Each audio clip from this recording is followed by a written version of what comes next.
Student अभी हमने थोड़ी देर पहले डिस्कस किया था कि बेसिकली जो इस बॉब के अंदर रिस्टोरिंग फोर्स है वो कौन सा कंपोनेंट जो है वो रिस्पॉन्सिबल है इसको रिस्टोरिंग फोर्स देने का। तो हमने देखा था कि कॉस जो एक्स है ये तो कैंसिल हो गया, जो ये साइन थीटा था बेसिकली ये रिस्पॉन्सिबल था किस चीज़ का, रिस्टोरिंग फोर्स का, जो बॉब को रिस्टोरिंग फोर्स प्रोवाइड कर रहा था। इसका मतलब है अगर हम रिस्टोरिंग फोर्स को लिखें एफ आर, ठीक है, रिस्टोरिंग फोर्स जो है वो कौन प्रोवाइड कर रहा है, एम जी साइन थीटा। और ये मैंने आपको समझाया था कि एम जी साइन थीटा मैंने क्यों लिखा था, एक दफ़ा फिर बता देता हूँ कि देखें हमारे पास जो था वो W is equal to M G है, और जो हमारा ये साइन थीटा था ये हमारा जो आया था वो W साइन थीटा हमने इसको लिखा था, और W की जगह उसकी हमने वैल्यू लगाई थी एम जी और साइन थीटा, तो हमने इसको इसलिए एम जी साइन थीटा लिखा था।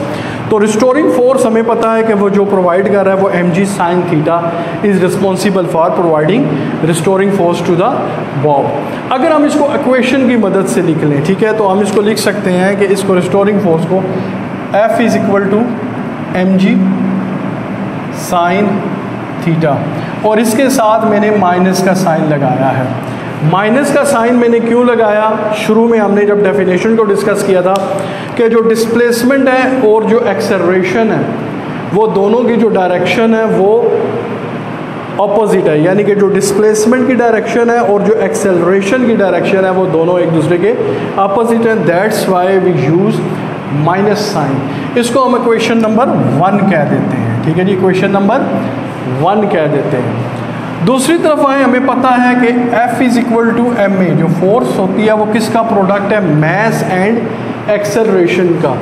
इसको हम इक्वेशन नंबर 2 कहते हैं, और ये हमें किस चीज़ से पता लगता है, second law of motion. Second law of motion में हमें इस चीज़ ये इक्वेशन मिलती है कि F is equal to M A. अगर हम इन दोनों को कंपेयर करें, ठीक है, इन दोनों इक्वेशन को कंपेयर करें बाय कंपेयरिंग इक्वेशन 1 एंड 2, दोनों इक्वेशंस को अगर हम कंपेयर करें, देखें अगर हम इनको कंपेयर करें, देखें एम ए एक साइड तो इक्वल है, इनको हम इग्नोर करें, ये जो साइडें हैं ये कंपेयर होंगी, ठीक है ना। M A is equal to minus M G sine theta, ठीक है जी। अब क्या होगा, ये मैथ्स और मैथ्स कैंसल्ड हो जाएंगे, आपके पास जो इधर बचेगा वो होगा माइनस जी साइन थीटा। हम इसको इस तरीके से भी लिख सकते हैं, माइनस जी थीटा। साइन थीटा को हम थीटा भी लिख सकते हैं। कब लिख सकते हैं जी, हम उस वक्त लिख सकते हैं जब थीटा बहुत ही छोटा हो, तो उसमें हमें ये रियायत होती है या ये हमें एक फैसिलिटी होती है कि हम साइन को यानी साइन या कॉस को नहीं लिखते, सिर्फ पर हम थीटा लिखते हैं। और ये आपने हमेशा याद रखना है, ये बात हमेशा याद रखनी है कि जो पेंडुलम को जब आप डिस्टर्ब करते हैं इसकी मीन से एक्सट्रीम पोजीशन पे, तो इसका जो फासला है वो बहुत कम रखना है आपने, जिसकी वजह से आपका एंगल स्मॉल बने। देखिए अगर फॉर एग्जांपल ये एक पेंडुलम है, ये इसकी मीन पोजीशन, अगर मैं इसको बहुत ज़्यादा यहाँ पर ले जाता हूँ और अगर अब ये मैं इसकी डिस्प्लेसमेंट नापूँ तो ये इसकी एक जो मोशन बन जाएगी वो सर्कुलर मोशन बन जाएगी, ऐसी सर्कुलर। याद रखें कि जो सिंपल हार्मोनिक मोशन होती है वो स्ट्रेट लाइन वाली होती है, एंगुलर यानी सर्कुलर नहीं होती। तो ये तो जब आप जितना ज़्यादा बॉब का मीन से एक्सट्रीम पोजीशन की जानिब फासला रखेंगे तो वो जो एक कर्व बनेगी वो सर्कुलर बनेगी। तो फिर हम इस पेंडुलम की मोशन को हम जो है वो सिंपल हार्मोनिक मोशन नहीं प्रूव कर पाएंगे।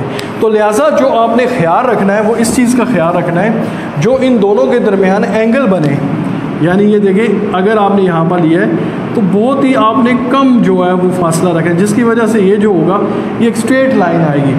और इसको अगर हम जूम करके देखें, बड़ा करके देखें, तो हमने इसको ऐसे किया, ठीक है। तो जो डिस्प्लेसमेंट है, याद रखें डिस्प्लेसमेंट हमेशा स्ट्रेट लाइन में होती है, हमने डेफिनेशन में भी पढ़ा था।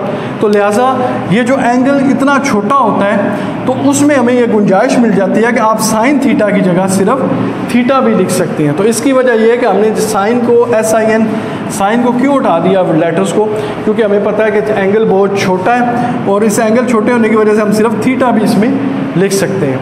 अब हमें चाहिए यहाँ पर थीटा की वैल्यू, ठीक है जी। क्या चाहिए हमें? थीटा की वैल्यू। इसके लिए मैं आपको एक चीज़ समझाता हूँ ताकि आप समझें। मैं एक सर्कल ड्रॉ कर लेता हूँ फॉर एग्जांपल,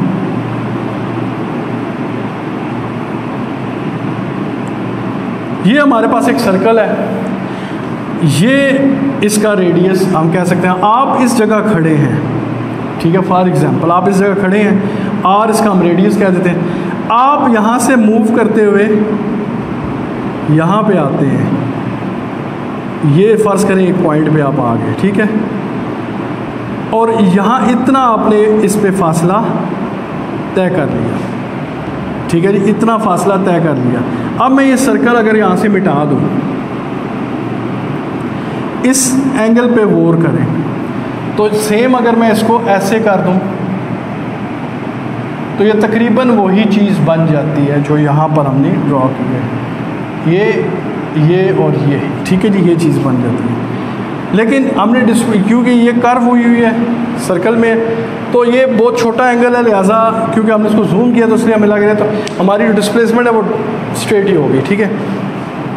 अब हमें पता है जो थीटा का फार्मूला है, थीटा का फार्मूला क्या है, थीटा किसके इक्वल होता है, हमें पता है जो थीटा जो है, थीटा इज़ इक्वल टू किसके इक्वल होता है, एस ओवर आर, यानी ये जो आपने फासला तय किया है, ये जो एस जिसको हम डिस्टेंस कहते हैं, ये ओवर रेडियस के।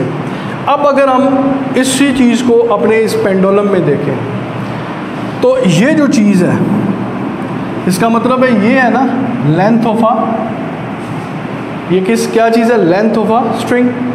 अगर हम देखें इसमें गौर से तो ये देख सकते हैं कि आप एस और आर जो है, एस जो है ये डिस्टेंस कवर्ड है, यानी डिस्प्लेसमेंट है, तो हम कह सकते हैं ये जो डिस्प्लेसमेंट है जैसे एक्स है, तो एस किसके बराबर होगा, एक्स के, ठीक है जी। और इसी तरह ये जो रेडियस है, यानी हम इसको ये कह सकते हैं जो लेंथ है, ये पेंडुलम की जो लेंथ है जिसको हम एल से ज़ाहिर करते हैं, तो हम कह सकते हैं R is equal to L. तो इसका मतलब हम थीटा का जो फार्मूला वो इस तरह हम लिख सकते हैं, एस को हम रिप्लेस कर देंगे एक्स से और आर को रिप्लेस कर देंगे हम एल से।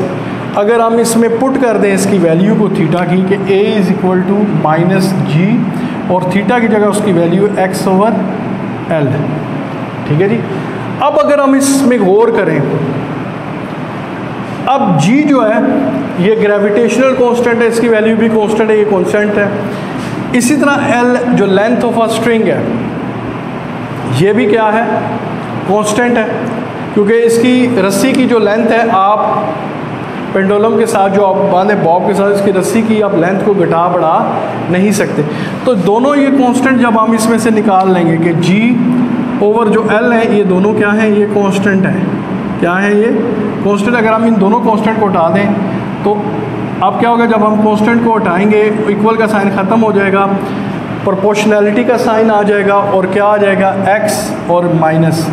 तो इसका मतलब है ये हमने पहला पॉइंट जो अपनी डेफिनेशन का था वो प्रूव किया कि एक्सेलरेशन जो होगी वो डायरेक्टली प्रोपोर्शनल होगी किसके, डिस्प्लेसमेंट के, लेकिन दोनों की डायरेक्शन जो होगी वो ऑपोजिट होगी। दूसरा पॉइंट हमने क्या किया था कि जो एक्सेलरेशन की डायरेक्शन होगी वो मीन पोजीशन की जानिब होगी, किसकी जानिब होगी जी, मीन पोजीशन की जानिब होगी। हम देखते हैं, देखिए याद रखें जो फोर्स होती है, अब बॉब के अंदर हमने देखा रिस्टोरिंग फोर्स है, रिस्टोरिंग फोर्स जिस तरफ होगी एक्सेलरेशन भी उसी तरफ होगी। यानी अगर फोर्स की डायरेक्शन इधर है तो एक्सेलरेशन की डायरेक्शन भी इधर होगी, और अगर फोर्स की डायरेक्शन इधर है तो एक्सेलरेशन की डायरेक्शन भी इधर है।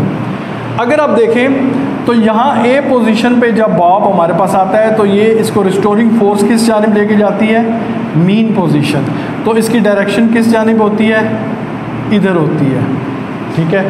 फिर बॉब जब अपनी दोबारा एक्सट्रीम पोजीशन पे जाता है और यहाँ से फिर इसकी जो रिस्टोरिंग फोर्स है इसकी डायरेक्शन किस जानिब होती है, इस जानिब होगी। इसका मतलब है फोर्स की डायरेक्शन जो है इस जानिब है, तो एक्सेलरेशन की डायरेक्शन भी इसी जानिब होगी। तो आप डिस्प्लेसमेंट देखें, डिस्प्लेसमेंट क्या है, मीन से एक्सट्रीम पोजीशन के दरमियान जितना भी बॉब में फासला है, ठीक है। अब देखिए ये डिस्प्लेसमेंट की डायरेक्शन किस जानिब है, इधर है, इधर है, और जो एक्सेलरेशन की डायरेक्शन है वो किस जानिब है, इधर है। दोनों की डायरेक्शन ऑपोजिट है ना, डिस्प्लेसमेंट इधर है, एक्सेलरेशन इधर है, तो दोनों की डायरेक्शन ऑपोजिट है, जिसकी वजह से हमने माइनस। और एक्सेलरेशन किस जानिब जा रही है, देखिए एक्सेलरेशन की डायरेक्शन किस जानिब है, मीन पोजीशन की जानिब है, तो एक्सेलरेशन की डायरेक्शन जो है वो मीन पोजीशन है। इसका मतलब ये दोनों चीज़ें अगर प्रूव हो गई तो इसका मतलब हम कह सकते हैं कि जो सिंपल पेंडुलम की मोशन है वो एक सिंपल हार्मोनिक मोशन है। अब ज़ाहिर है हमने जब स्प्रिंग को प्रूव किया था मास बांध के कि स्प्रिंग की जो मोशन है वो एक सिंपल हार्मोनिक मोशन है, तो उसमें हमने उसका टाइम पीरियड कैलकुलेट किया था। इसी तरह जो ये है सिंपल पेंडुलम, इसका भी टाइम पीरियड होगा, ठीक है। तो इसका टाइम पीरियड क्या होगा जी,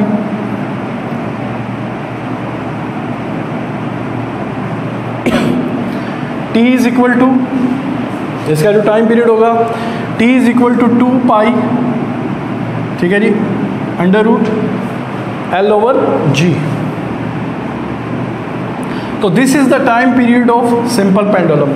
अब यहाँ पर एक चीज़ को देखना है आपने कि टाइम पीरियड जो सिंपल पेंडुलम का वो किस चीज़ पे डिपेंड करता है। देखें G की वैल्यू कांस्टेंट है, पाई की वैल्यू भी फिक्स है, L जो है ये इंडिपेंडेंट है। इसका मतलब है जो time period of a pendulum is totally dependent on the length of the string, length of the pendulum. जो जितनी आप लेंथ घटाएं बढ़ाएंगे तो टाइम पीरियड में उतना फ़र्क पड़ता रहेगा। इसी तरह फ्रीक्वेंसी जो होगी इसकी सिंपल पेंडुलम की वो हम कैसे कैलकुलेट करेंगे, 1 ओवर 2 पाई और इनको उल्टा दें G ओवर L कर दें, तो that is the frequency of simple pendulum. तो उम्मीद है स्टूडेंट आपने इस लेक्चर को गौर से सुना होगा और आपने कोशिश की होगी कि इसको समझने की। मैंने भी भरपूर कोशिश की है कि एक सिंपल तरीके से आपको ये चीज़ समझाई जाए।